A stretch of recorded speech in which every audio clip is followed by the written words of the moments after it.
அல்லேலூயா. தேவன் நல்லவர், ஆண்டவருக்கு மகிமை உண்டாகட்டும். கர்த்தர் நம்மோடு கூட இருக்கிறார். அல்லேலூயா. நம்மை நடத்துகிற தேவன், நமக்காக யாவையும் செய்கிற தேவன், கர்த்தருக்கு மகிமை உண்டாகட்டும். தொடர்ந்து அவரே நம்மை நடத்துவாராக. கர்த்தர் நல்லவர். அல்லேலூயா. தேவன் நம்மோடு கூட பேசும்படியாய் என்னோடு கூட மல்கியா தீர்க்கதரிசன புத்தகம் 3ஆம் அதிகாரம் 10வது வசனம். மல்கியா 3:10.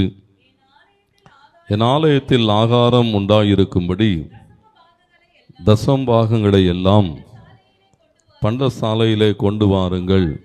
அப்பொழுது நான் வானத்தின் பலகணிகளை திறந்து இடம் கொள்ளாமற் போகும் மட்டும் உங்கள் மேல் ஆசீர்வாதத்தை வருஷிக்க மாட்டேனோ என்று அதனால் என்னை சோதித்து பாருங்கள். ஆண்டவருக்கு மகிமை உண்டாகட்டும். இந்த வேத பகுதி சொல்லுகிறது, கர்த்தர் நம்மோடு கூட பேசுகிறவராய், நமக்கு வாக்கு பண்ணினவராய், நம்மை நடத்துகிறவராய் கூடவே இருக்கிறார். இந்த புதிய மாதத்திலும் ஆண்டவர் நமக்கு ஒரு வாக்குத்தத்தம் கொடுத்தார்.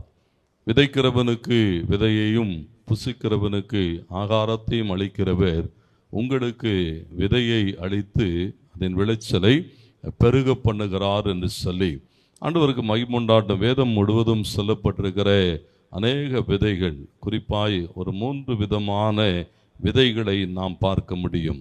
அதில் முதல் விதையாக நேரம் என்று சொல்லி நாம் பார்க்கிறோம். காலத்தை ஆண்டவர் ஒவ்வொருடைய கரங்களிலும் கொடுத்திருக்கிறார்.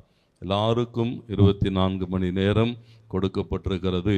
அதில் சிலருக்கு நேரம் இல்லை, சிலருக்கு நேரம் போகவில்லை. அப்படியே இருக்கும். சிலருடைய நேரம் நாளெல்லாம் சும்மா இருக்கிற மாதிரியே இருக்கும். கர்த்தருக்கு நேரத்தை நாம் எங்கே விதைக்கிறோம் என்பதிலே ஒரு பெரிய அறுவடை உண்டு. நேரத்தை சரியாய் நீங்கள் செலவழிக்கிற போது, உலகம் அப்படித்தான் சொல்லுது, நீங்கள் சரியாக உங்கள் நேரத்தை இன்வெஸ்ட் பண்ணிங்கன்னா அது என்ன செய்யும்? பிரதிபலன் ஏராளமாக இருக்கும். இன்றைக்கி அநேகர் நேரத்தை என்ன செய்கிறார்களா, எங்கே இன்வெஸ்ட் பண்ணணுன்னே தெரியல. வீணான நேரங்கள் என்ன செய்யப்பட்டிருக்கிறது, அப்படியே போய்கொண்டு இருக்கிறது. காலம் பொன் போன்றது. பொண்ணு கூட என்ன செய்யலாமா, எப்படியும் போயிட்டா கூட மறுபடியும் திருப்ப எடுத்துடலாம். ஆனால் காலத்தை ஒருபோதும் என்ன அப்போ ஒவ்வொரு நாளும் அதை எங்கே நாம் பயன்படுது. ஏன்னா அதுதான் நம்முடைய வாழ்வினுடைய சகலவற்றுக்குமானது. உலகம் அநேக காரியங்களை போதிக்கிறது. அவைகளுக்குள்ளாக ரொம்ப நான் போகலைன்னு சொன்னால் அவைகளை நீங்கள் உணர்ந்து கொள்ள முடியும். நீங்கள் போய் வெளியே அதை வாசிக்க முடியும். எப்படியெல்லாம் உங்கள் நேரத்தை நீங்கள் திட்டமிடலாம். கர்த்தருக்கு மகிமை உண்டாகட்டும். அவைகளுக்கான காரியங்கள் நம்முடைய வாழ்வின் ஆசீர்வாதங்களுக்குரியவைகளாய் எப்படி மாற்ற முடியும் என்று சொல்லி, 2வது சொல்லுகிற அந்த விதை தேவனுடைய வார்த்தை என்று சொல்லப்பட்டிருக்கிறது. தேவன் நம்மிடத்திலே அநேக அவருடைய வார்த்தைகளை தந்திருக்கிறார். இந்த வசனங்களை நாம் என்ன செய்ய வேண்டி இருக்கிறதா, சரியான இடங்களிலே விதைக்கிற போது நல்ல நிலத்திலே விதைக்கப்பட்ட விதைகள் ஒன்று 30ஆகவும் 60ஆகவும் 100ஆகவும் பலன் தருகிறது என்று சொல்லி பார்க்கிறோம். அப்போது அந்த வார்த்தைகளை விதைக்கிறதுல நாம் சரியாய் இருக்க வேண்டும். ஏன்னா ஆண்டவர் நம்மகிட்ட இந்த விதைகளை எல்லாம் கொடுத்திருக்கிறார். இதெல்லாம் விதைகள். நேரம் ஒரு விதை என்று சொன்னால் நேரத்தை சரியாய் பயன்படுத்துங்கள். இந்த வார்த்தை, தேவனுடைய வார்த்தை விதைகளாய் நம்முடைய கரங்களிலே கொடுக்கப்பட்டிருக்கிறது. கர்த்தருக்கு மகிமை உண்டாட்டம். அவைகளை சரியாய் பயன்படுத்துகிற போது அதன் மூலமாய் தேவராஜ்யத்தை நாம் என்ன செய்ய முடியும்? பலமாய் இந்த தேசங்களிலே கட்டி எழுப்ப முடியும். 3வது காரியமாகத்தான் பார்க்கிறோம், பணம் என்று சொல்லப்பட்டிருக்கிறது. மார்ட்டின் லூத்தர் ஒரு முறை சொல்லுகிற போது அவர் சொன்னார், மனிதர்கள் 3 வகையான மனம் திரும்புதலுக்குள்ளாக கடந்து போக வேண்டும். அவருடைய சிந்தையிலே, எண்ணங்களிலே இந்த மாற்றம் வர வேண்டும். 2வது அவங்களுடைய இருதயங்களிலே அப்படிப்பட்ட பூரண மனம் திரும்புதல் வரணும். 3வது சொல்லும்போது அவர் சொல்றாரு, அவங்களுடைய பணப்பையிலே அந்த மாற்றங்கள் வரணும். ஆண்டவருக்கு மகிமை உண்டாட்டும். மனம் திரும்புதலிலே இந்த வேத வசனம் சொல்லுகிறது, ஆண்டவர் சொன்னார், நான் உங்களை இடம் கொள்ளாமற் போக மட்டும் ஆசீர்வதிக்கிறதற்கு நான் உண்மை உள்ளவர் என்று சொன்னார். ஆண்டவருடைய எதிர்பார்ப்புகளை நாம் நிறைவேற்றுகிற போது இங்கே போடப்பட்டிருக்கிறது, என்னை சோதித்து பாருங்கள். தேவனை சோதித்து பார்க்கிற அனுபவம் அல்ல.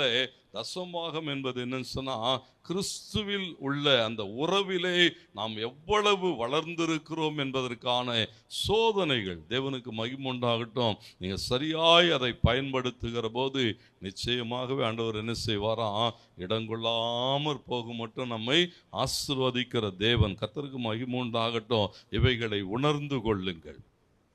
இன்னைக்கு அநேக நேரங்களில் சத்துரு என்ன செய்கிறான்னு சொன்னா, நம்முடைய ஆசீர்வாதங்களை தடை பண்ணுகிறதற்கு ஆட்கள் மூலமா பேசுவாங்க.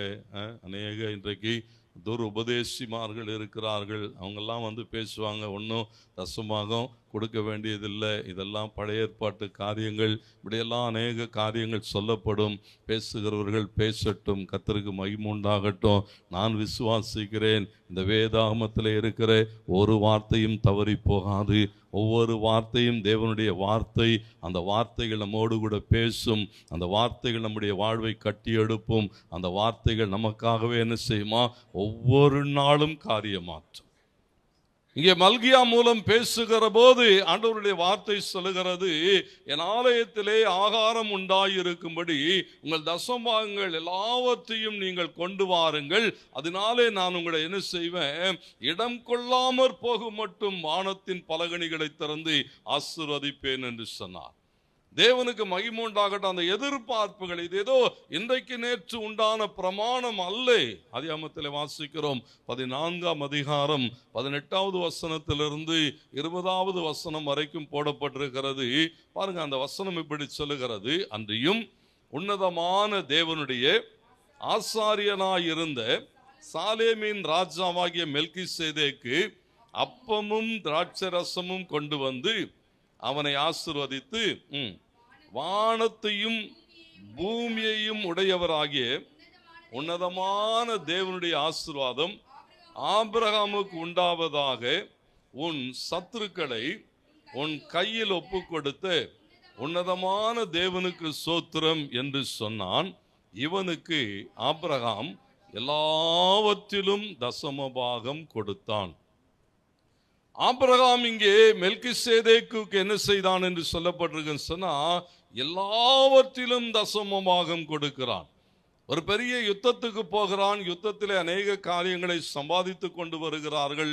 தேவனுக்கு மகிமை உண்டாகட்டும். அதுல என்ன செய்தானா, எல்லாவற்றிலும் தசமபாகம் கொடுக்கிறான்.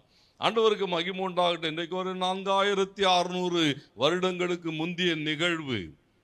என்றைக்கோ கர்த்தருக்கு மகிமை உண்டாகட்டும். இன்றைக்கு நேற்று சொல்லப்பட்டது அல்ல, அல்லது இந்த சபையினுடைய உபதேசம் அல்ல தசமபாகம். இது தேவனுடைய திட்டத்தின்படியாக ஆண்டவருக்கு மகிமை உண்டாகட்டும். பாருங்க, சீனாய் மலையிலே ஆண்டவர் ஒரு நியாயப்பிரமாணத்தை கொடுக்கிறார். அந்த நியாயப்பிரமாணத்துக்கு ஒரு 430 வருஷங்களுக்கு முந்திய வசனம் இது. ஆண்டவருக்கு மகிமை உண்டாகட்டும். பாருங்க, அங்கே சொல்லப்பட்டிருக்கிறது, ஒவ்வொரு நாளும் கர்த்தர் என்ன செய்கிறாரா, தம்முடைய பிள்ளைகளை நடத்துகிறார். மோசே மூலமாய் ஆண்டவர் பேசுகிற அந்த நியாயப்பிரமாணங்களை கொடுக்கிறதுக்கு சுமார் 430 வருஷங்களுக்கு முன்பதாக ஆபிரகாம் இங்கே என்ன செய்தானா, தசமபாகம் கொடுத்தான் என்று சொல்லப்பட்டு. அப்படியானால் தேவனுடைய திட்டத்தை உணர்ந்து கொள்ளுங்கள். அப்போஸ்தலனாகிய பவுல் எபிரேயருக்கு எழுதின நிருபத்திலே சொல்லுகிற போது 7ஆம் அதிகாரம் 4லிருந்து 10 வரைக்கும் இதே காரியங்களை பேசுகிற ஆபிரகாம் அவனுக்கு எல்லாவற்றிலும் என்ன செய்கிறானா, தசமபாகம் செலுத்தினான் என்று பதிவு செய்கிறார். கர்த்தருக்கு மகிமை உண்டாகட்டும். அப்படியானால் ஒன்றை உணர்ந்து கொள்ளுங்கள், இந்த தசமபாகங்கள் தேவனுடைய திட்டத்தில் என்ன செய்யப்பட்டிருக்கிறதா, தேவ பிள்ளைகளுடைய ஆசீர்வாதங்களுக்கு என்று வைக்கப்பட்டிருக்கிறது. ஆண்டவர் நம்மோடு கூட பேசுவாராக. இந்த காலை வேளையில சரியாய் கவனியுங்கள். எத்தனை பேர் சரியாய் தசமபாகம் கொடுக்கிறீர்கள் என்று எனக்கு தெரியாது. கர்த்தருக்கு மகிமை உண்டாகட்டும். ஆனால் என்ன செய்யப்படுகிறதா, அந்த எழுதுகிற ஆட்களுக்கெல்லாம் தெரியும். பாருங்க, யார் யாரெல்லாம் தசமபாகம் கொடுக்குறாங்க, யாரையெல்லாம் கர்த்தர் என்ன செய்கிறார், நடத்துகிறார், யார் யாரெல்லாம். பாருங்க, ஏன் இதை சொல்லுகிறேன்னு சொன்னா, ஒன்றை உணர்ந்து கொள்ளுங்கள். ஆண்டவர் ஒன்றை சொன்னா கர்த்தர் கட்டாயம் என்ன செய்வாரா, செய்கிறவராக இருக்கிறார். ஒன்றை எதிர்பார்க்கிற போது, அதை நாம் செய்கிற போது அவர் மனம் என்ன செய்கிறதா, சந்தோஷப்படுகிறது. கர்த்தருக்கு மகிமை உண்டாகட்டும். என்னோடு கூட வாசியுங்கள். அங்கே வாசிக்கிறோம் ஆதியாகமம் 28ஆம் அதிகாரம் 22வது வசனம். அங்கே போடப்பட்டிருக்கிறது, நான் தூணாக நிறுத்தின இந்த கல் தேவனுக்கு வீடாகும். தேவரீர் பாருங்க, இங்க யாக்கோபு ஒரு பொருத்தனை பண்ணுகிறான். தேவரீர் எனக்கு தரும் எல்லாவற்றிலும் உமக்கு தசமபாகம் செலுத்துவேன் என்று சொல்லி ஒரு பொருத்தனை பண்ணுகிறான். நல்லா கவனிங்க, இந்த தசமபாகம் ஆபிரகாம் காலத்துக்குரியது. ஆபிரகாம் தசமபாகம் கொடுக்கிறதை பார்க்கிறான். ஈசாக்கு தசமபாகம் கொடுக்கிறான். அந்த சந்ததியிலே வருகிற யாக்கோபு சொல்லுகிறான், ஆண்டவரே நீர் என்னை ஆசீர்வதிப்பீரானால். எப்போ எப்படிப்பட்ட சூழல்ல பேசுகிறானா? வெளிநாட்டு வேலைக்கு போற மாதிரி எங்கிருந்து ஓடுறாரு. எங்க போறாரா? இங்க ஒன்றும் வாழ முடியல, பிரச்சனைகள், போராட்டங்கள். இங்கிருந்து ஓடுகிற போது சொல்லுகிற, ஆண்டவரே இப்படி போறேன், நீர் என்னை ஆசீர்வதித்தா நான் என்ன செய்வேன்? எல்லாவற்றிலும் ஆண்டவர் எதிர்பார்ப்புகள் தேவனுக்கு மகிமை உண்டாகட்டும். யாக்கோபு பொருத்தனை பண்ணுகிறான். லேவியராம 27:30 சொல்லுகிறது பாருங்க, ஆண்டவர் மோசேயின் மூலமாய் பேசுகிற பிரமாணங்கள். தேவன் அவனோடு கூட பேசுகிற போது வாசிங்கள் 30, தேசத்திலே நிலத்தின் வித்திலும் விருட்சத்தின் கனிகளிலும் தசம்பாகம் எல்லாம் கர்த்தருக்குரியது. பாருங்களேன், ஆண்டவருடைய வார்த்தை சொல்லுகிறது தசம்பாகம் எல்லாம் யாருக்குரியதாம்? கர்த்தருக்குரியது, அது பரிசுத்தமானது. அப்போ நீங்க என்ன செய்ய முடியாதுன்னு சொன்னா, அதை உங்களுடையதாய் மாற்ற முடியாது. 34வது வசனத்தில் சொல்லுகிறார், இது சீனாய் மலையிலே கொடுக்கப்பட்டதான தேவனுடைய பிரமாணம், தேவனுடைய கட்டளை. இது இதை தாண்டி நீங்க ஒன்றும் செய்ய முடியாது. கர்த்தருக்கு மகிமை உண்டாடு. ஒவ்வொரு நாளும் ஏன் சொன்னா, தேவன் தம்முடைய பிள்ளைகளை ஆசீர்வதிக்கிறதுக்கு அவர்களிடத்தில் எதிர்பார்க்கிறவைகள். ஒவ்வொரு நாளும் இதை நாம் செய்கிற போது கர்த்தருக்கு மகிமை உண்டாகட்டும். ஆண்டவர் நம்மோடு கூட பேசுகிறவராய் நம்முடைய வாழ்வு இதை செய்கிற போது எப்படி வெளிப்படுகிறதா? உபாகமம் 14:22 சொல்லுகிறது, உன் தேவனாகிய கர்த்தருக்கு எப்பொழுதும் பயந்திருக்க பழகும்படிக்கு நீ விதைக்கிற விதைப்பினாலே வயலில் விளையும் எல்லா பலனிலும். பாருங்களேன், இங்க சொல்லுகிற போது சொல்லுகிறான், கர்த்தருக்கு பயந்திருக்க பழகும்படிக்கு. நான் தேவனுக்கு பயப்படுகிறேன், தேவனுக்கு பயந்திருக்க நான் என்ன செய்ய வேண்டி இருக்கிறதா? ஒரு ட்ரைனிங். கர்த்தருக்கு மகிமை உண்டாகடாது. என்ன ட்ரைனிங்கா? அது சொல்லுகிறாரு, விதைக்கிற விதையிலே விளைகிறதிலே என்ன செய்ய வேண்டி இருக்கிறதா? தசம்பாகத்தை பிரித்தெடுக்க வேண்டும். ஆண்டவருக்கு மகிமை உண்டாகட்டும். முதலாவது தேவனுடையதை நாம் தேவனுக்காக காரியங்களை செய்ய எடுத்து வைக்கிற போது கர்த்தர் என்ன செய்கிறாரா? எப்போ ஆசீர்வாதம் உண்டாகிறதுன்னு சொன்னா, தேவனுடைய எதிர்பார்ப்பை நிறைவேற்றணும். ஆண்டவருக்கு மகிமை உண்டாகட்டும். அங்கே 2 நாளாகமம் 31:5-6 வசனங்களை சொல்லுகிறது, எசேக்கியாவின் காலத்தில் ஒரு பெரிய மறுமலர்ச்சி, ஒரு பெரிய எழுப்புதல் உண்டாகிறது, மார்க்க எழுப்புதல் உண்டாகிறது. ஜனங்கள் மனம் திரும்புகிறார்கள். மனம் திரும்புகிற போது அவர்கள் என்ன செய்தார்களா? 5வது வசனம், இந்த வார்த்தை பிரசித்தமான போது இஸ்ரவேல் புத்திரர் தானியத்திலும் திராட்சரசத்திலும் எண்ணெயிலும் தேனிலும் நிலத்தின் எல்லா வரத்திலும் முதற் பலன்களை தளாக கொண்டு வந்து சகலத்திலும் தசம்பாகத்தை. பாருங்களேன், இதை தொடர்ந்து அவன் பேசுகிற போது சொல்லுகிறான், எல்லாவற்றிலும். ஆபிரகாம் காலத்திலே ஆரம்பித்தவைகள் எங்கே வருகிறதை பார்க்கிறோம். எசேக்கியாவின் காலத்திலே அவர்கள் என்ன செய்தார்களா? எல்லாவற்றிலும் தசம்பாகம். அடுத்த வசனம் சொல்லுகிறது, மாடுகளிலும் ஆடுகளிலும் தசம்பாகத்தை கொடுக்கிறார்கள். அது பாருங்க, அங்க 10வது வசனம் வாசிங்கள். அசரியா பிரதான ஆசாரியன் அவனை நோக்கி, கவனிங்க, இந்த காணிக்கையை கர்த்தருடைய ஆலயத்துக்கு கொண்டு வர துவங்கின முதல் நாங்கள் சாப்பிட்டு திருப்தி அடைந்தோம், இன்னும் மிச்சம் இருக்கிறது. கர்த்தர் தம்முடைய ஜனத்தை ஆசீர்வதித்ததினால் இந்த திரட்சியான அம்பாரம் மீந்திருக்கிறது. நல்லா கவனிங்க, நம்முடைய வாழ்வில் எப்போ ஆசீர்வாதங்கள் உண்டாகிறது, எப்போ மீதி எடுக்க முடிகிறதுன்னு சொன்னா, தேவனுக்கென்று தேவனுடைய எதிர்பார்ப்பை நிறைவேற்றுகிற போது. ஆண்டவர் அதை தான் எதிர்பார்க்க இங்கே சொல்லப்பட்டிருக்கிறாங்க. சொன்னாங்க, இதெல்லாம் நாங்கள் உமக்கென்று கொண்டு வந்தோம். எப்படி கொண்டு வந்தார்களாம்? 12வது வசனம் சொல்லுகிறது, அவைகளிலே காணிக்கைகளையும் தசம்பாகத்தையும் பரிசுத்தம் பண்ணப்பட்டவைகளையும் உண்மையாய் எடுத்து வச்சானா. சம்பளம் வாங்கணும்னா தசம்பாகத்தை எப்படி எடுத்து வைக்கணுமோ உண்மையாக எடுத்து வைக்கணும். நம்ம எப்படி எடுத்து வைக்கிறோம்னா, நம்மளாக ஒரு அளவு வச்சுருக்கிறோம். போதும், இது போதும். பாஸ்டர்கிட்ட தான் நிறைய காசு இருக்குல்ல, பாஸ்டருக்கு தான் இங்கேருந்து என்ன செய்யுது, காசு வருது இல்லை, இது போதும் அவருக்கு. இல்லை, தேவன் என்ன எதிர்பார்க்குறான்னு சொன்னால், இங்கே போடப்பட்டிருக்கிறது அவர்கள் காணிக்கைகளையும் தசமாங்களையும் பொருத்தனை செய்யப்பட்டதான பரிசுத்தம் பண்ணப்பட்டவைகளையும் உண்மையாக எடுத்து வைக்கிறான்.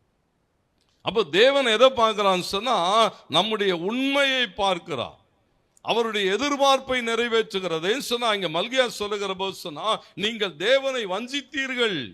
3ஆம் அதிகாரம் 8வது வசனத்திலிருந்து வாசிக்கிற போது அங்கே போடப்பட்டிருக்கிறது, நீங்கள் தேவனை வஞ்சித்தீர்கள். அவங்க கேட்டாங்க, நாங்க எதுல உண்மை ஏமாற்றினோம், எதுல உண்மை வஞ்சித்தோம், எதுல உமக்கு துரோகம் பண்ணினோம் சொன்னா, இல்ல, தசம்பாகத்திலையும் காணிக்கையிலையும் நீ என்ன செஞ்சிட்ட, ஏமாத்திட்ட, என்னை வஞ்சித்தீர்கள். அவன் சொல்லுகிற போது சொல்லுகிறான், இந்த வஞ்சனையினாலே அவன் அவர்களை பேசுகிற போது நீங்கள் சபிக்கப்பட்டவர்கள் என்று சொல்லுகிறான்.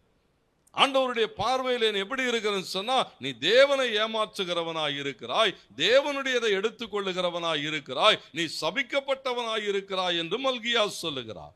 மல்கியா 1ஆம் அதிகாரம் 7வது வசனத்திலே வாசிக்கிறோம். வாசிங்கள். மல்கியா 1ஆம் அதிகாரம் 7வது வசனமும் 8வது வசனமும். அசுத்தமான அப்பத்தை படைக்கிறதுனாலே என்கிறீர்கள், கர்த்தருடைய பந்தி எண்ணமற்று போயிற்றென்று நீங்கள் சொல்லுகிறதுனாலே. பாருங்களேன், நீங்கள் கண் ஊனமானதை பலியிட கொண்டு வந்தாலும் அது பொல்லாப்பல்ல, கால் ஊனமானதை நசல் பிடித்ததை கொண்டு வந்தாலும். பாருங்களேன், நாமளே என்ன செய்து கொள்ளுகிறோம் சொன்னா, பரவாயில்ல, இதெல்லாம் ஒன்றும் பிரச்சனை இல்லை, பொண்ணு வைக்கிற இடத்துல பூ வைக்கிற மாதிரின்னு சொல்லுவாங்க. எப்படி? அதெல்லாம் இங்கே நடக்காது. இங்கே என்ன செய்யாது, பொண்ணு வைக்கிற இடத்துல நீ பொண்ணுக்கு மேலே வச்சாதான் ஒத்துப்ப, நீ என்ன செய்ய முடியாதான். இங்கே சொல்லப்பட்டிருக்கிறது, கண் ஊனமானதையும் ஒண்ணுமே செல்லுபடியாகாதவைகள். ஆண்டவர் சொல்லுகிறார், தேவனுக்குரியவைகள் பரிசுத்தமானது, எங்கேயுமே மாறலையா, கொண்டு போய் காணிக்கையில் போட்டுருது. கடையில் ஒரு கடையிலே அதை வாங்க மாட்டான்னா என்ன செய்ய வேண்டியது, 10 பிளாஸ்டிக்கை ஒட்டி கொண்டு வந்து என்ன செய்ய வேண்டியது, இங்கே போட்டுற வேண்டியது. அவர் எப்படியாவது மகட்டும், தேவனுடையது. ஆனால் என்ன எதிர்பார்க்குறான்னு சொன்னால், இந்த கணக்கு குறையாமல் பார்த்துக்கோ. நீ கூட எவ்வளோ செய்கிறதுன்னு என்பது அல்ல. ஆண்டவருக்கு மகிமுண்டாட்டம். கர்த்தர் நம்ம சபையை ஆசீர்வதித்து இருக்கிறார். கை வைத்து ஆமென் சொல்லு. நல்லா கொடுக்கிற மக்களை கர்த்தர் சபையில் இவைகளை செய்தாக வேண்டும்.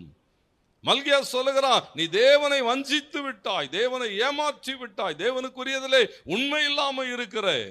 சங்கீதம் 29:2 சொல்லுகிறது, கர்த்தருடைய நாமத்துக்குரிய மகிமையை அவருக்கு செலுத்துங்கள்.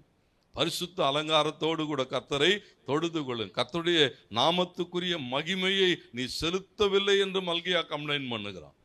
தேவனை எப்படி நீ கனம் பண்ணுகிற, இதை போய் உன் அதிபதிக்கு செலுத்தி அவன் மேல பிரியமாய் இருப்பானா? இவைகளை நீ யாருக்கு செய்கிறாய்? அவன் சொல்லுகிறான், தேவனை கனம் பண்ணுகிறதிலே குறைவுபட்டு இருக்கிறீர்கள். உன் பொருளாலும் உன் எல்லா விளைவின் முதற் பலனாலும் கர்த்தரை என்ன செய்யி, கனம் பண்ணு. அப்பொழுது உன் களஞ்சியங்கள் பூரணமா நிரம்பும். ஏன் பூரணமா நிரம்பல? பேங்க்ல எப்போதும் அந்த நில்லுலயே இருக்கும். வச்சிருப்பான், மினிமம் பேலன்ஸ் இல்லைன்னே காசு பிடிக்கிறான். ஏன்? எதுல இல்லையா?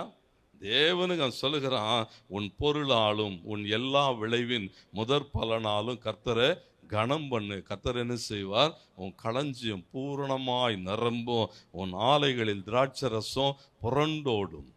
ஆனா இன்றைக்கு சூழல்கள் என்ன? எசேக்கியா சொல்லுகிற போது அவன் சொல்லுகிறான், நாங்கள் இதெல்லாம் கொண்டு வந்தோம், கர்த்தர் எங்களை ஆசீர்வதித்தார். இங்க ஏசாயா சொல்லுகிறத பாருங்க. ஏசாயா 43:23 சொல்லுகிற போது சொல்லுகிறான், உன் ஆடுகளை தகன பலிகளாக நீ எனக்கு செலுத்தவில்லை, நான் என்னை சங்கடப்படுத்தி உன் அக்கிரமங்களினால் என்னை வருத்தப்படுத்தினான். தேவன் பாருங்க, நம்ம குறித்து சாட்சி சொல்லணும். கர்த்தருக்கு மகிமுண்டாட்டம். அங்க அவர்கள் சாட்சி சொன்னாங்க, இதை கொண்டு வர துவங்கின நாள் துவக்கி சாப்பிட்டு திருப்தியா இருக்கிறோம். ஆண்டவருக்கு மகிமுண்டாட்டம். தேவனை சோதித்து பார்க்கிற அனுபவம் அல்ல, உங்களை நீயே சோதித்துப்பா. ஒரு 6 மாதம் தசமாகவே கொடுக்காம மொத்த காசையும் செலவழிச்சுப்பார். அந்த 6 மாதமும் உன் வாழ்வில் நடந்தவைகள் எல்லாம் எழுது. என்னெல்லாம் உனக்கு லாபம் வந்தது, என்னெல்லாம் நஷ்டம் வந்தது, எவ்வளோ மெடிக்கல் செலவாச்சு, எவ்வளோ தேவையில்லாமல் செலவாச்சு, என்னெல்லாம் போச்சுன்னு ஒரு லிஸ்ட் எடு. அடுத்து வருகிற 6 மாதம் தொடர்ந்து ஆண்டவருக்கு உண்மையாக காணிக்கை தசமபாகத்தை செலுத்திப்பார். அந்த 6 மாதத்தில் கணக்கு எடுத்துப்பார், சோதித்துப்பார், டெஸ்ட் பண்ணிப்பார். எது எப்படி இருக்குதுன்னு பார்த்தா எப்படி இருக்குமா? ஏன்னா தேவன் தம்முடைய வார்த்தையிலே உண்மை உள்ளவர். உன்னை ஆசீர்வதிப்பன்னா ஆசீர்வதிப்பார். ஆண்டவருக்கு மகிமை உண்டாட்டும். லூக்கா 6:38 அப்படித்தான் சொல்லுகிறது. கொடுங்கள், அப்பொழுது உங்களுக்கும் கொடுக்கப்படும். ஆமைக்கு குலுக்கி சரிந்து விடும்படி நன்றாய் அளந்து உங்க மடியில போடுவார்கள் சொன்னா போடுவாங்க. தேவன் என்ன எதிர்பார்க்கிறான்னு சொன்னா இந்த எதிர்பார்ப்புகளை நிறைவேற்றணும். உண்மை இல்லை. ஆண்டவருக்கு மகிமை உண்டாட்டும். ஆகாய் 1:9 வாசிக்கிற போது ஆகாய் சொல்ற வார்த்தைகளை கவனியுங்கள். ஏன் சொன்னா எவ்வளோ பிரயாசப்படுற, முயற்சி செய்கிற, எல்லாம் நல்லது, ஆனா என்ன இல்லை, உண்மை இல்லை. ஆகையினாலே வாசியுங்கள் 9, அதிகமாய் வரும் என்று நீங்கள் எதிர்பார்த்திருந்தும் இதோ கொஞ்சம் கிடைத்தது. நீங்கள் அறுத்து வீட்டுக்கு கொண்டு வந்தும் நான் அதை ஊதி போடுகிறேன். எது நிமித்தம் என்றால் என் வீடு பாழாய் கிடக்கும் போது நீங்கள் எல்லாரும் பாருங்களேன். இங்க சொல்லுகிற மல்கியா சொல்லுகிறான், என் ஆலயத்திலே ஆகாரம் உண்டாயிருக்கும்படி உன் தசமா காணிக்கை இங்க கொண்டு வான்னு சொன்னான். ஆனா இங்கே ஆகாய் சொல்லுகிற போது சொல்லுகிறா, என் வீட்டுக்கு வர வேண்டிய பணத்தை நீ என்ன செய்யல, நீ கொண்டு வரல. அதிகமா வரும்னு எதிர்பார்த்த, ஆனா என்ன வந்தது? ஒன்றும் வராது. போனஸ் வரும்னு பார்த்தேன், வராது. சம்பளம் கூட்டி போடுவாங்கன்னு பார்த்தேன், வரல. எதுவுமே என்ன செய்யலையா? அதிகமாக வரும்னு எதிர்பார்த்தேன், வரல. அப்புறம் கொஞ்சமாக அறுத்துட்டு வந்தானா. எவ்வளோ? கொஞ்சம்தான் வந்தது. வந்ததே எவ்வளோதான் வந்ததா? கொஞ்சமாக வந்தது. அதையும் அவர் என்ன செஞ்சிட்டாரா? ஊதி போட்டார் என்று எழுதப்பட்டிருக்கிறது. ஒன்றும் இல்லாமல் போயிட்டது. வந்த வருமானம் என்ன செய்தா? ஒன்றும் இல்லாம. ஏன்னா போராட்டங்கள், தேவன் எதிர்பார்க்கிறவைகளிலே அநேக நேரங்களில் அவன் சொன்னா, இவன் சொன்னா, இவன் பேசினா, இதை கேட்டேன், இங்க செய்தியை கேட்டேன்னு சொல்லி என்ன செய்ய வேண்டியது? அப்படியே தேவனுக்குரியவைகளை செய்கிறதை நிறுத்துகிற போது, உலகம் 1000 சொல்லட்டும், பேசுகிறவர்கள் பேசட்டும். கர்த்தர் உன் கையில் ஒரு வேதாமத்தை கொடுத்துருக்கிறார்ல, உட்கார்ந்து வாசிங்க. இந்த வார்த்தை என்ன சொல்லுகிறது? கர்த்தருக்கு மகிமை உண்டாடுனா, இந்த வேத வசனத்தின்படி நடக்கிறவர்களுக்கு என்ன இல்லையா? பாடுகள் இல்லை, போராட்டம் இல்லை, இடறல் இல்லை. போறவர் ஆளெல்லாம் என்ன செய்ய வேண்டியது? உன் சபையில் கேள்வியானதின்படியே தான் போட்டுரு. அவங்களுக்கெல்லாம் என்ன இல்லைன்னு சொன்னா, அந்த சபை பாரம் இல்லாத ஆட்கள், எதையாகிலும் சொல்ல வேண்டியது. கர்த்தருக்கு மகிமை உண்டாகட்டும். வேதம் சொல்லுகிறது, ஆபிரகாம் காலத்திலிருந்து, ஆபிரகாமாய் தேவன் அவனை மாற்றுகிறதுக்கு முன்பிருந்து ஆபிரகாம் என்ன செய்தானாம்? ஏன்னா ஒரு சரித்திர ஆய்வாளர் எழுதுகிற போது எழுதுகிறார், வெறும் இஸ்ரவேல் ஜனங்கள் மாத்திரம் அன்றைக்கு தசமபாகம் செலுத்தவில்லை. பாபிலோனியர்கள் தசமபாகம் செலுத்தினார்கள், அசீரியர்கள் தசமபாகம் செலுத்தினார்கள், இன்னும் எகிப்தியர்கள் செலுத்தினார்கள். ஏன் இவங்கெல்லாம் தசமபாகம் செலுத்தினார்கள் என்று சொன்னா, அவர் சொல்லுகிறாரு, தேவன் இஸ்ரவேல் ஜனங்களை ஆசீர்வதிக்கிறதை பார்த்தபோது அவங்க போய் அவங்களுடைய வாழ்க்கையை பார்க்கிறான். எப்படி ஆபிரகாம் ஒன்றும் இல்லாமல் இருந்தான், எப்படி இப்படி ஆசீர்வதிக்கப்பட்டான், அவனிடத்துல போய் கேட்கிற போது அந்த காரியங்களை பார்க்கிறார்கள். இஸ்ரவேல் ஜனங்கள் தேவனுக்குரியவைகளிலே அந்த தசமபாகத்தை செலுத்துகிறதை பார்க்கிறார்கள். ஓ, இது நிமித்தம் கர்த்தர் இவர்களை ஆசீர்வதிக்கிறார் என்று உணர்ந்து கொண்டு புற ஜாதிகள் அப்படி செய்தார்கள் என்று பதிவு செய்கிறார். இன்னைக்கு தேவ பிள்ளைகள் பாருங்களேன், உலகத்தை பார்த்து இவன் என்ன செய்கிறான்? வீணாய் போய் கொண்டு இருக்கிறதை பார்க்கிறோம். ஆண்டவருக்கு மகிமை உண்டாட்டும். வேத வசனம் சொல்லுகிறது, இது ஏதோ பழைய ஏற்பாட்டில் சொல்லப்பட்டவைகள், இதெல்லாம் பழைய ஏற்பாட்டு காரியங்கள். இன்னைக்கு அநேக ஆட்கள் அப்படிதான் சொல்றாங்க, அதெல்லாம் நியாயப்பிரமாண காலத்துக்குரியது. அப்போ பழைய ஏற்பாட்டிலேருந்து இவர் என்ன செய்ய மாட்டார்? ஒரு வாக்கு தத்துவத்தையும் எடுக்க மாட்டார். ஒரு வாக்கு தத்துவத்தையும் எடுக்குமா? பழைய ஏற்பாட்டை என்ன செய்ய மாட்டாங்க, இவங்கெல்லாம் உபயோகப்படுத்த மாட்டாங்க. வெறும் புதிய ஏற்பாட்டை மாத்திரம் பேசுகிற ஆட்கள். மத்தேயு 23:23 ஏசாமி சொல்லுகிற போது அந்த வார்த்தையை நீ கவனிங்க. ஏன் இதை சொல்லுகிறேன்னு சொன்னா, இயேசு வாழ்ந்த காலங்களிலே தசமபாகம் கொடுக்கப்பட்டு கொண்டிருந்தது. இயேசுவினுடைய காலத்திலே, இயேசு வாழ்ந்து கொண்டிருந்த காலத்திலே அன்றைக்கு என்ன இருந்ததா? தசமபாகம் பழக்கத்திலே இருக்கிறது. ஆபிரகாம் காலத்திலே மாத்திரமல்ல, எசேக்கியாவின் காலத்திலே மாத்திரமல்ல, இங்கே சொல்லப்பட்டிருக்கிறது இயேசு வாழ்ந்த காலத்திலே. வாசியுங்கள். மாயக்காரராகிய வேதபாரகரே, பரிசேயரே, உங்களுக்கு ஐயோ. பாருங்க, நீங்கள் ஒர்த்தலாமிலும் வெந்தயத்திலும் சீரகத்திலும், பாருங்க அவங்க அன்னைக்கு என்ன செய்து கொண்டு இருந்தார்கள் சொன்னா, தசமபாகத்தை செலுத்தி கொண்டு இருந்தார்கள். என்ன ஒரே ஒரு பிரச்சனை சொன்னா, ஏசாமி வந்து சொன்னார், எல்லாம் சரியா தான் செய்யற, ஆனா என்ன செய்யல, நியாயப்பிரமாணம் இன்னும் பல காரியங்களை சொல்லி கொடுக்கிறது. நீதியாய் வாழணும்னு சொல்லுது, இரக்கத்தை கை கொள்ளணும்னு சொல்லுது. இதெல்லாம் விட்டுட்டீங்களே, நீங்கள் என்ன செய்ய வேண்டி இருக்கிறது, இவைகளையும் செய்ய வேண்டும், அவைகளையும் விட்டு விடாது இருக்க வேண்டும். தேவன் விரும்புகிற நீதியாய் வாழணும், தசமபாகத்தையும் கொடுக்கணும், இரக்கம் செய்யணும், கர்த்தருக்கு மகிமை உண்டாகட்டும். அதையும் என்ன செய்ய வேண்டி இருக்கிறதா, நீங்க செய்தாக வேண்டும். ஏன்னா அங்கீகரிக்கப்பட்ட நிலையிலே ஓடுகிறதற்கு தேவனுடைய எதிர்பார்ப்பு. பாருங்க, இயேசு வாழ்ந்த காலத்திலே இவர்கள் என்ன செய்கிறார்கள், ஏன்னா தசமபாகம் தேவனுடையது. மத்தேயு 22:21 சொல்லுகிறது. அவர் சொன்னார், ராயனுடையதை ராயனுக்கும் தேவனுடையதை தேவனுக்கும் செலுத்து.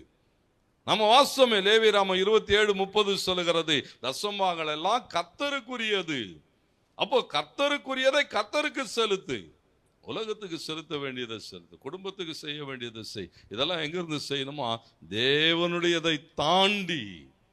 ஆண்டவருக்கு மகிமை உண்டாகட்டும். கர்த்தர் நம்மை ஆசீர்வதிக்க விரும்புகிற தேவன். அப்போ இந்த காலகட்டங்களிலும் தொடர்ந்து இதை பல இடங்கள் லூக்கா 11:42 அப்படிதான் சொல்லுகிறது, நீங்க இதிலெல்லாம் தசமபாகம் கொடுக்கிற, இதெல்லாம் விட்டுட்டியே, இதையெல்லாம் செய்ய வேண்டும். அப்படியானால் இயேசு வாழ்ந்த காலகட்டங்களிலே அது புதிய ஏற்பாட்டு காலம்தான். தேவனுக்கு மகிமை உண்டாகட்டும்.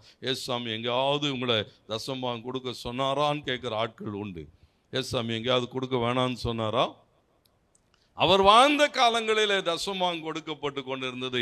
ஏசாமி சொன்னார், இதையும் செய்யணும், நீதியாய் வாழணும், இரக்கத்தை சிநேகிக்கணும், தேவனை விசுவாசிக்கணும். ஏன்னா இது தேவனுடைய எதிர்பார்ப்புகள். பாருங்க, அங்க லூக்கா 18:12 வாசிங்கன்னா, 2 பேர் தேவாலயத்துக்கு போகிறார்கள், ஜெபம் பண்ணுகிறார்கள். ஒருத்தன் பரிசேயன் எப்படி ஜெபம் பண்ணானா, ஆண்டவரே வாரத்தில் 2 தரம் உபவாசிக்கிறேன், என் சம்பாத்தியத்திலெல்லாம் தசமபாகம் செலுத்துறேன்.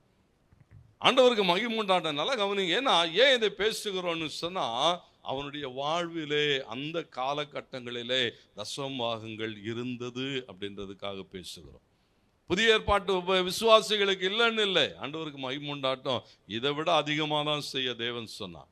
ஏசாமி சொன்னாரான்னு, ஆமா ஏசாமி சொன்னார், 2 வச்சிருந்தா என்ன செய்யி, 1 இன்னொரு ஆளுக்கு கொடுத்துரு. உன்னிடத்துல 2 வஸ்திரம் இருந்தால் 1 இன்னொருத்தனுக்கு கொடுத்துரு. ஒருவன் உன்னை 1 மைல் தூரம் வர பலவந்தம் பண்ணினால் அவனோடு கூட 2 மைல் தூரம் பிரயாணம் பண்ணுன்னு சொன்னார். ஏன்னு சொன்னால் இதெல்லாம் எப்படிப்பட்ட அடையாளம் சொன்னால், 50%.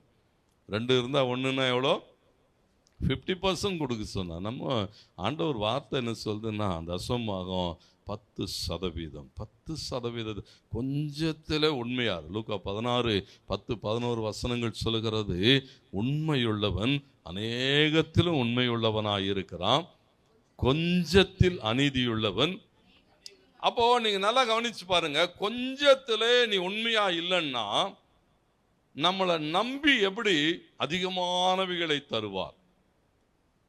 கொஞ்சத்துல உண்மை இருக்கிறதுல, கொஞ்சத்துல. யோசேப்பை கவனியுங்கள். யோசேப்பு ஒரு வீட்டில் இருந்தான். அந்த வீட்டில் எப்படி இருந்தானா, உண்மையா இருந்தான். அந்த வீட்டின் மேல அதிகாரியா இருக்கிறான். அதுல எப்படி இருந்தானா, உண்மையா இருக்கிறான். கர்த்தருக்கு மகிமை உண்டாட்டம். இந்த வார்த்தைகள் எல்லாம் ரொம்ப அழகா பதிவு செய்யப்பட்டிருக்கும். யோசேப்பு அந்த வீட்டை விட்டு ஓடும்போது எப்படி ஓடினான்னு போட்டிருக்கு தெரியுமா? வஸ்திரத்தெல்லாம் உறிஞ்சிக்கிட்டாலாம். வஸ்திரத்தெல்லாம் அப்படின்னா என்ன அர்த்தம்னா, சட்ட துணியெல்லாம் பிடிங்கிட்டு ஒன்றும் இல்லாமல் ஓடுறான். அப்படின்னா என்ன அர்த்தம்னா, இந்த வீட்டிலேருந்து நான் ஒன்றுத்தையும் கொண்டு போகலன்னு அர்த்தம். சோத்துறான். ஏன்னா அவனுடைய வாழ்வு வெறுமையாய் ஓடி போகிறான். தேவனுக்கு மகிமை உண்டாட்டம். இருக்கிற வரையில் அங்கே எப்படி இருந்தானா, உண்மை. ஆண்டவர் அவனை பார்த்தாரு, இவனை நம்பி என்ன செய்யலாம், இந்த தேசத்தையே கொடுக்கலாம். தானியேல் கொஞ்சத்திலே உண்மை இருந்தா, தேவன் அவனை என்ன செய்தாரா, தேசத்தை கொடுத்தான். ஆண்டவருக்கு மகிமை உண்டாட்டம். இன்னைக்கு கொஞ்சத்துல உண்மை இல்லை. கொஞ்சத்துல வாங்குற சம்பளம் எவ்வளோ, 10,000 20,000. அந்த 20,000த்துல ஒரு 2,000 ரூபாய் தசமபாகம் காணிக்கன்னு வைங்க. அதுலேயே என்ன இல்லை, உண்மை இல்லை. கவருக்குள்ள வைக்கிறது எவ்வளவு, ஒரு 500 ரூபாயை வச்சு விடுறது. போதும், இது போதும், 500 ரூபாவே அதிகம், 500 ரூபாயே அதிகம். கர்த்தருக்கு மகிமை உண்டா. நம்ம கணக்கு வேற, அவர் கணக்கு. நம்ம என்ன நினைக்கிறோன்னா, இவருக்கு இதெல்லாம் தெரியாது. யாருக்கு? உங்களுக்கு சம்பளம் கொடுக்குறவருக்கு உங்கள் சம்பளம் எவ்வளோன்னு தெரியுமா தெரியாதா? நமக்கு சம்பளம் கொடுக்குறவரே அவர் தான். அவர்கிட்ட என்ன சொல்கிறான், இல்லை இல்லை இவ்வளோ தான் வந்திருக்கு அப்படின்னு கொடுத்தா அடுத்த முறை என்ன செஞ்சிருவார்? சம்பளம் 15,000 ஆகிடும் பாருங்க. ஏன்னா நீ எவ்வளோ தான் வைக்கிற பாருங்க. நம்ம வாழ்க்கையில் நாம் தான் நம்முடைய ஆசீர்வாதங்களுக்கு தடையாக இருக்கிறோம். இடரலாக இருக்கிறவனுக்கு ஐயோன்னு போட்டிருக்கு. சில ஆட்கள் பார்த்தீங்கன்னா இடரலாகவே இருப்பான். ஏன் இவ்வளோ வைக்கிற, போதும் இவ்வளோ வச்சா போதும். ஒரு வீட்டில் 2 பேர் வைக்கிறோம், ஆளுக்கு கொஞ்சம் கொஞ்சம் வச்சா போதும். இல்லை இல்லை, தேவன் என்ன எதிர்பார்க்குறேன்னு சொன்னால், உன்னுடைய வாழ்விலே தேவன் உனக்கு கொடுத்தவைகளில் உண்மையாயிரு, கர்த்தர் உண்மை அநேகத்துக்கு அதிகாரியாய் வைப்பான். தடை செய்கிற ஆட்கள் உண்டு. ஆண்டவருக்கு மகிமை உண்டாகட்டும். இடரலாக இருக்கிறவனுக்கு ஐயோன்னு தான் போட்டிருக்கு. ஒரு ஆள் தசமாம் கொடுக்காதன்னு நீ இடரலா இருந்தீன்னா, காணிக்க வைக்காதன்னு இடரலா இருந்தீன்னா உனக்கு ஐயோ. ஏன்னா அவனுடைய ஆசீர்வாதத்துக்கு நீ யாரா இருக்கிற? தடையா இருக்கிற. ஆண்டவருடைய எதிர்பார்ப்பு என்னன்னு சொன்னா, இந்த வசனம் சொல்லுகிறது, உண்மையா இருக்கிற போது தேவன் நம்மை அநேகத்தின் மேலே அதிகாரியா வைப்பார். கொடுத்த கொஞ்சத்துல உண்மையா இருக்கு. தேவன் கொடுத்திருக்கு. ஏன்னா அடுத்து அடுத்து அடுத்து கர்த்தர் மேலானவைகளுக்கு நேராக நம்ம என்ன செய்வார்? நடத்தி கொண்டு போவார். தேவனுக்கு மகிமுண்டான். ஆபிரகாம் பாருங்க, அன்னைக்கு ஒரு சின்ன சண்டைக்கு போயிட்டு வரான். சின்ன சண்டையில் என்ன சம்பாரிச்சான்னு தெரியாது. ஆனால் அதில் எல்லாவற்றிலும் என்ன செய்தானா, மெல்கிசேதேக்குக்கு தசமபாகம் செலுத்தினா. கர்த்தருக்கு மகிமுண்டாகட்டும். ஆபிரகாமை போல ஆசீர்வதிக்கப்பட்டவன் ஒருவனும் இல்லை. ஏன்னா தேவன் பேரில் பாருங்க, இங்க சொல்லப்பட்டிருக்க தசமாகம் எவைகளை காண்பிக்கிறது அப்படின்னு சொன்னா, முதல் காரியம், நான் தேவனை நேசிக்கிறேன், தேவன் பேரிலே அன்பாயிருக்கிறேன் என்பதை எது காட்டும் தெரியுங்களா? நம்முடைய தசமாகம் காட்டும். வெறும் தசமாகம் மாத்திரம் அல்ல, ஆண்டவருக்கு மகிமுண்டாட்டும், தசம பாகமும் காட்டும். ஆண்டவருக்கு நீங்க வேலை செய்றீங்களா, அது காண்பிக்கும் தேவனுக்கு. ஏன்னா இந்த யோவான் 14:15 வாசிக்கிற போது அங்கே போடப்பட்டிருக்கிறது, நீங்கள் என்னிடத்தில் அன்பாயிருந்தால் என் கற்பனைகளை கை கொள்ளுங்கள். ஆண்டவர் அதை தான் எதிர்பார்க்கிறார். என்னை நேசிக்கிறியா? நான் சொல்றதை செய். என்னை நேசிக்கிறியா? என் கட்டளைகளின்படி நட. என்னை நேசிக்கிறியா? இதெல்லாம் செய். 1 யோவான் 5:3 வாசிக்கிற போது, நாம் தேவனுடைய கற்பனைகளை கை கொள்ளுவதே அவரிடத்தில் அன்பு கூறுவதாகும். அவருடைய கற்பனைகள் பாரமானவைகள் அல்லன்னு சொல்லலாம். இதெல்லாம் ஒன்றும் பெரிய பாரமானது இல்லை. கர்த்தருக்கு மகிமை உண்டாகட்டும். நீங்கள் ஒரு 10,000 ரூபாய் சம்பளத்தில் ஒரு 1000 ரூபாய் எடுத்து வைக்கிறது பெரிய பாரம் இல்லை. 9,000 கர்த்தர் உனக்கு ஆசீர்வதித்து தருவார். தேவனுக்கு மகிமை உண்டாட்டும். அது மாத்திரமல்ல, அவைகள் வளர்ந்து பெருக கர்த்தர் உதவி செய்வார். அன்பு, நான் தேவனை நேசிக்கிறேன், அவர் சொல்றபடி நான் வாழுவேன். ஆண்டவரை நான் நேசிக்கிறேன், அவர் கற்பனைகளுக்கு நான் என்ன செய்வேன்? நேசிக்கிறேன் ஒன்னுத்தையுமே செய்யலன்னா என்ன பண்ணுவோம்? ஏன்னா பாருங்க, நம்முடைய வாழ்வில் தேவன் எதிர்பார்க்கிறவைகள் இவைகள் தேவனுக்கு நேராக நம்மை நடத்தும். ரெண்டாவது, இந்த தசமாக என்பது நாம விசுவாசத்திலே வளருகிறதை காண்பிக்கிறது. விசுவாசத்தில் வளர்ந்துட்டோம், கர்த்தர் பார்த்துப்பார். கர்த்தர் என்ன செய்வார்? ஆபிரகாம் கர்த்தர் ஏன் ஆசீர்வதித்தார்னா, ஆண்டவர் அவங்ககிட்ட ஒரே ஒரு காணிக்கை தான் கேட்டார். என்ன கேட்டாராம்? ஏகசுதனும் நேசகுமாரனும் ஆகிய ஈசாக்கு கொண்டு வந்து எனக்கு பலியா கொடு. என்ன கேட்டாரு பாருங்களேன். வேதம் சொல்லுகிறது, ஆபிரகாம் என்ன செய்தானா, அப்படியே பலி செலுத்த எடுத்து கொண்டு போகிறான். அந்த ஆதியாகமம் 22:14 போடப்பட்டிருக்கிறது. அவன் சொல்லுகிறான், அவர் பார்த்துப்பார், எல்லாத்தையும் அவர் பார்த்துப்பார். அவருடைய பர்வதத்தில் என்ன செய்யப்படும்? பார்த்து கொள்ளப்படும். யெகோவா ஈரே என்று பெயரிட்டான். ஏன்னா என் ஆண்டவர் பார்த்துப்பார். ஆண்டவருக்கு மகிமை உண்டாகட்டும். பாருங்க, உன்னுடைய வாழ்விலே ஒரு 1000 ரூபாய் கூட இருக்கிறதுனாலே உன் வாழ்க்கையை நீ பார்த்து கொள்ள முடியுமானால், அந்த 1000 ரூபாய் இல்லாமலும் கர்த்தர் உன்னை பார்த்து கொள்ள முடியும். ஒண்ணுமே இல்லாம நடத்துவார். தேவனுக்கு மகிமை. இன்றைக்கு எவ்வளோ பேர் அப்படி பார்க்கிறோம். ஒன்றும் இல்லை, வேலைகள் இல்லை, குறைவுகள் தான், போராட்டங்கள் தான், நெருக்கங்கள் தான். ஆனாலும் கர்த்தர் என்ன செய்கிறாரா? நித்தமும் நடத்துவேன்னு சொன்னார். ஒரு நாளும் ஒரு நன்மையும் குறைவுபடலை. கர்த்தர் விரும்பினவைகளை தருகிற நாள் வருகிற போது ஒரு பெரிய ஆசீர்வாதமாக இருக்கும். ஏன்னா இங்கே சொல்லப்பட்டிருக்கிறது, அவன் சொல்லுகிறான், நான் தேவனுக்கு என்று கொடுக்கிறது எப்படி கொடுக்கிறேன்னா, விசுவாசத்தில் வளர்ந்து இருக்கிறேன். ரோமர்ல 4:21 போடப்பட்டிருக்கிறது. தேவன் வாக்குத்தத்தம் பண்ணினதை நிறைவேற்ற வல்லவராய் இருக்கிறார் என்று முழு நிச்சயமாய் நம்பி தேவனை மகிமைப்படுத்தி விசுவாசத்திலே, எப்ப விசுவாசத்திலே வல்லவர் ஆகணும்னு சொன்னா, ஆண்டவர் செய்வார், என் ஆண்டவர் என் வாழ்விலே இவைகளை நடத்துவார்னு சொல்லுகிற ஒரு பெரிய நம்பிக்கை. அந்த நம்பிக்கை இல்லாதவனால தசமபாகம் கொடுக்கவே முடியாது. விசுவாசம் இல்லாதவர்களால் என்ன செய்ய முடியாது? தசமபாகம் கொடுக்க முடியாது. ஐயோ, இந்த 1000 ரூபாய் எடுத்துட்டேன்னா இந்த மாசத்தை என்னால நடத்தவே முடியாது என்கிறவன் எதை நம்பி வாழ்கிறானா? அந்த பணத்தை நம்பி வாழ்கிறான். பணத்தை நம்பி அல்ல. ஏசாமி லாசருவின் வீட்டிலே பந்தி இருக்கிற போது என் வேதம் சொல்லுகிறது, மரியாள் என்ன செய்தாலாம்? விலையேறப்பட்ட நளதம் என்கிறதானே ஒரு தைலத்தை கொண்டு வந்து அதை உடைத்து இயேசுவின் பாதத்திலே ஊற்றுகிறாள். அப்போ உள்ளே ஒரு ஆள் நிற்கிறான். ஐயோ, இதை வித்திருந்தா 300 பணத்துக்கு வித்திருக்கலாமே. யாரது? ஏன்னா அவனுடைய எதிர்பார்ப்பெல்லாம் என்னன்னு சொன்னா, இதை வித்து பணப்பையில போடணும். எங்க போடணும்? நம்ம கிட்ட நம்ம பணத்தை வெளியே விட்டுறக்கூடாது. இது என்ன தெரியாம கொண்டு வந்து என்ன செஞ்சிட்டது? அவங்ககிட்ட கேட்டிருந்தா என்ன சொல்லியிருப்பான்? கொண்டா நான் விற்று வச்சிருக்கிறேன், எப்போது அவருக்கு தேவைப்பட்டா நம்ம என்ன செய்யலாம். கர்த்தருக்கு மகிமை உண்டான கவனியுங்கள்.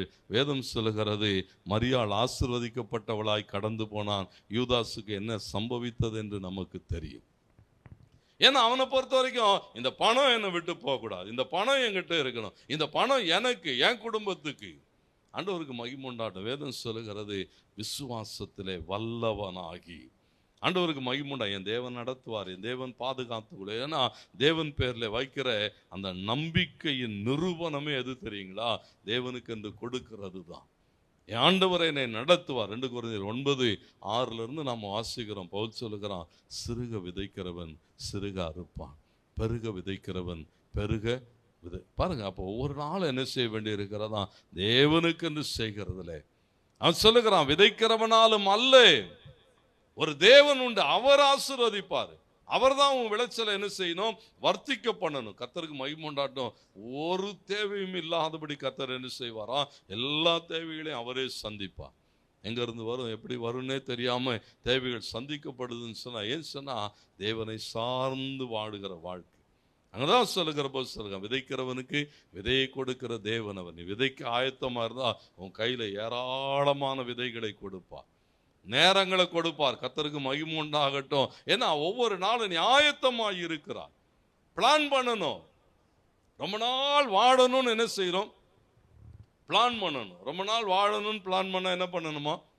நேரத்தை சரியா இன்வெஸ்ட் பண்ணணும். நேரத்தை சரியா இன்வெஸ்ட் பண்ணணும். கொஞ்சம் எக்ஸசைஸ் பண்றதுக்கு என்ன செய்யணும்? நேரத்தை கொடுக்கணும். ஏன்னா ரொம்ப நாள் வாழணும்னு விரும்புனா என்ன செய்யணும்? கொஞ்சம் இதுக்கு நேரத்தை செலவு பண்ணணும். அப்புறம் நல்லா சாப்பிட்றதுக்கு நேரத்தை செலவு பண்ணும். சில ஆள் பாருங்க, சாப்பிடவே நேரம் இல்லை, ஓடிட்டே இருப்பான். அப்புறம் கடைசியில் அல்சர் வந்துட்டது, இது வந்துட்டது, அது. ஏன்னா உனக்கு என்ன பிரச்சனை? நேரத்தை இன்வெஸ்ட் பண்ண தெரியல. நல்லா வாழணும்னு விரும்புகிற, என்ன செய்யணும்? கொஞ்சம் சின்ன சின்ன எக்ஸசைஸ் பண்ணு, கொஞ்சம் என்ன செய்யு, நல்லா சாப்பிடு, குறைஞ்சபட்ச நேரமாவது என்ன செய்யு, நல்லா தூங்கு. இதெல்லாம் என்னதான்? அதுக்கு நேரத்தை பாருங்க. நமக்கு என்ன பிரச்சனைன்னு சொன்னா, ஏன் நாம் தேவனால அங்கீகரிக்கப்படலன்னு சொன்னா, எதையுமே சரியா இன்வெஸ்ட் பண்ண தெரியல. நீங்க நல்ல சமாரியன் கதையை எடுத்து பாருங்க. நல்ல சமாரியன்ல ஒருத்தன் தேவைகளோடு கூட விழுந்து கிடக்கிறான். அவனுக்கு உதவி செய்ய வேண்டிய ஆட்கள். முதலாவது ஒருத்தன் என்ன செய்கிறானா, அவனுக்கு ரொம்ப பிஸி. ஏன்னா என்ன செய்ய வேண்டியது இருக்கு? நிறைய அங்கே பிளானிங் மீட்டிங் இருக்கு. ஏன்னா ஆசாரியன் வருகிறான், அவனுக்கு என்ன இருக்குதான்? நிறைய மீட்டிங்ஸ் இருக்கு, என்னென்னலாம் பண்ண முடியும்.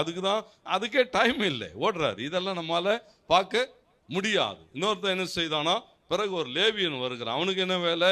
ஐயோ, கோயிலுக்கு போன நேரத்துக்கு போகலாம், என்ன செய்வானுங்க, நேரத்துக்கு போகலாம்.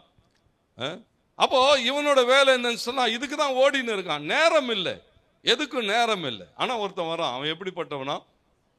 பக்காவா டைமை ஃபிக்ஸ் பண்ணியிருந்தான், எல்லாத்துக்கும் நேரம் இருக்கு. அவனுக்கு எப்படி இருந்தான்? ரிலாக்ஸா வரான். ரிலாக்ஸா அவனுக்கு என்ன செய்யறான்? பிஸ்னஸ் மேன் தான். ரிலாக்ஸா வர்றான், அவனை தூக்கி போடுறான், அவனுக்கு உண்டானது செய்யறான், எல்லாத்தையும் கொண்டு போறான், அவனுக்கு தேவைகள் எல்லாம் பார்க்கறான். இவனெல்லாம் பார்த்துக்கோ, நான் வேலையா போறேன், போயிட்டு வரும்போது என்ன செய்யறேன். ஏன்னா அவனுக்கு என்ன இருக்குது? நேரம் அவனுக்கு ஏராளமா இருக்கு. ஏன்னா என்ன பண்ணிட்டான்? எல்லாம் பிளான் பண்ணி வச்சிருக்கிறான், எல்லாத்தையும் பிளான் பண்ணி வச்சிருக்கிறான். டைம், கர்த்தருக்கு மகிமை உண்டாகணும். நீடிய நாட்கள் வாழணும்னா கொஞ்சம் டைமை ஸ்பெண்ட் பண்ணால் என்னங்க? டைமை ஸ்பெண்ட் பண்ணுறதால நல்ல இடங்களில் டைமை ஸ்பெண்ட் பண்ணிங்கன்னு சொன்னால் நல்ல நினைவுகளினாலே சிந்தை அப்படியே நிரம்பி இருக்கும். உட்காந்து அப்படியே யோசித்து பார்க்கலாம். ஐயோ அங்கெல்லாம் போனோம், இப்படி இருந்தது அப்படி இருந்தது. சில இடம் தேவையில்லாத இடத்துல போய் உட்காந்து அது பூரா மண்டையில் ஓடிட்டே இருக்கும். சார் தெரியாமல் இன்றைக்கி அவள் வீட்டுக்கு போயிட்டு பேசாமல் என்ன பண்ணியிருக்கலாம். ஏன்னா நேரத்தை செலவிடு. நல்லா கவனிங்க, ஏன் இதை சொல்றேன்னா ஒவ்வொன்றுக்கும் ஆண்டவர் நம்மகிட்ட இதெல்லாம் கொடுத்துருக்கிறார். இதெல்லாம் என்ன செய்திருக்கிறார்? கொடுத்துருக்கார். இதுக்கெல்லாம் கணக்கு கேட்பார். கர்த்தருக்கு மகிமை உண்டாடு ஒவ்வொன்றை செய்கிற போதும். அப்போ இந்த வேத வசனம் சொல்லுகிறது, ஆண்டவர் என்ன எதிர்பார்க்கிறார்? அப்போஸ்தலர் 20:35 போடப்பட்டிருக்கிறது, வாங்குகிறதை பார்க்கிலும் கொடுக்கிறதே பாக்கியம் என்று ஏசாமி சொன்னதை ஞாபகத்தில் வச்சுக்கோன்னு சொல்றார். ஏசாமி தான் சொன்னாரா? என்ன சொன்னாரு?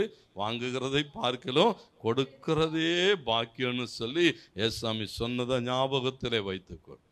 ஞாபகத்தில் இருக்கணும். தேவனுடைய வார்த்தை ஞாபகத்தில் இருக்கணும். என் ஆண்டவர் சொன்னார், இப்படி சொன்னார், இதை சொல்லி இருக்கிறார், இவைகளின்படி நான் செய்கிற போது தேவன் என்னை என்ன செய்வார்? ஆசீர்வதிப்பார். கர்த்தருக்கு மகிமை உண்டாடு எல்லாவற்றுக்கானவைகளிலே. ஏன்னா அவருடைய வார்த்தைகளில் ஒன்றாகிலும் என்ன செய்யாதான்? தரையிலே விடாதுன்னு போட்டிருக்கு, நிறைவேறாம போகாதுன்னு போட்டிருக்கு. அப்படின்னா தேவனுக்கு நாம் செய்கிறதுல தேவன் என்ன செய்வாரா? இடங்கொள்ளாமற் போக மட்டும் ஆசீர்வதிப்பாரா? ஆசீர்வதிக்க மாட்டாரா? ஏன்னா நமக்கு பல நேரங்களில் ரொம்ப சந்தேகம் செய்வாரா? வாக்கு தத்துவம் நிறைவேறுமா? வானவில்ல பார்க்குறோம். வானவில்ல பார்த்தா என்ன ஞாபகம் வரும்? ஆட்களுக்கு ஞாபகம் வரும், எங்கே மழை பெய்யுதுப்பா, எங்கேயோ மழை பெய்யுது, ஐயோ எவ்வளோ அழகாக இருக்குது. ஆனால் வேதம் என்ன சொல்லுது? தேவ பிள்ளைகளுக்கு என்ன ஞாபகம் வரும்? தேவன் பண்ணின வாக்கு தத்துவம். ஆதியாகமம் 9 நோவாவோடு கூட பண்ணின வாக்கு தத்துவம். இனி உலகம் என்ன செய்யாது?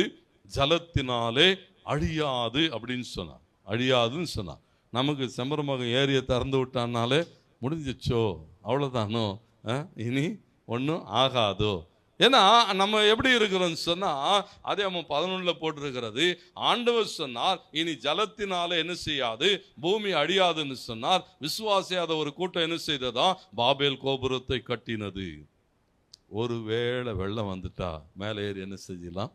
தப்பிச்சு வானத்தை அளாவுகிற தேவனுடைய எதிர்பார்ப்பை கவனிங்க. இந்த வார்த்தை நிறைவேறுமானால், இந்த வாக்கு தத்துவம் அப்போஸ்தலர் 1:11 சொல்லுகிற போது 10-11 வசனங்கள் சொல்லுகிறது. தூதர்கள் 2 பேர் வந்து சொல்றாங்க, இஸ்ரவேல் ஜனங்களே, ஏசாமியை பார்க்குறீங்கள, உங்கள் கண்களுக்கு முன்பதாக எப்படி வானத்துக்கு ஏறி போனாரோ அப்படியே திரும்பவும் வருவார். வருவாரா?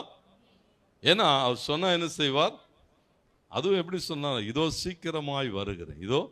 அப்போ இந்த வார்த்தை நிறைவேறுமானால் கொடுங்கள், அப்பொழுது உங்களுக்கும் கொடுக்கப்படும் என்கிற வாக்கு தத்தமும் என்ன செய்யும்? நிறைவேறும். ஏன்னா தேவனுடைய ஒரு வார்த்தையும்.